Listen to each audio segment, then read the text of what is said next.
لہذا خدایا مجھے اپنی قوت سے قوی بنا دے اور میری ذمہ داری اپنے روکنے والی حفاظت کے ساتھ لے لے۔ خدایا اگر تیرے علم غیب میں کوئی بندہ ایسا ہے جو توبہ کر کے اسے توڑ ڈالنے والا ہے اور تمہارا گناہ و خطا کی طرف جانے والا ہے تو میں ایسا کرنے سے بھی تیری پناہ چاہتا ہوں۔ میری توبہ کو ایسی توبہ قرار دے کہ اس کے بعد پھر توبہ کی احتیاج نہ رہے، جس سے گزشتہ گناہ معاف ہو جائیں اور آئندہ کے لیے گناہوں سے محفوظ بنا دے۔ خدایا میں تجھ سے اپنی جہالت کی معافی چاہتا ہوں اور اپنے برے اعمال کی بخشش کا طلبگار ہوں،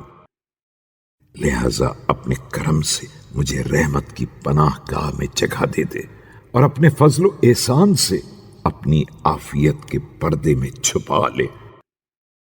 خدایا میں اپنے ان تمام اعمال سے توبہ کر رہا ہوں جو تیرے ارادے کے خلاف تھے اور جنہوں نے تیری محبت کے راستے سے ہٹا دیا ہے، چاہے وہ دل کے خیالات ہوں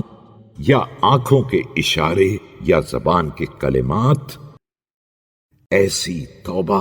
جس کی بنا پر ہر عضو اپنی منزل پر تیرے عذاب سے محفوظ ہو جائے اور ان سزاؤں سے مطمئن ہو جائے جن سے سرکش لوگ خوف زدہ رہتے ہیں۔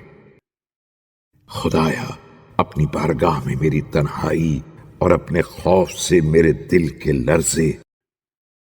اور اپنی ہیبت سے میرے اعضاء و جوارح کی تھرتھری پر رحم فرما کہ گناہوں نے مجھے تیری جناب میں مقام ذلت میں لا کر کھڑا کر دیا ہے۔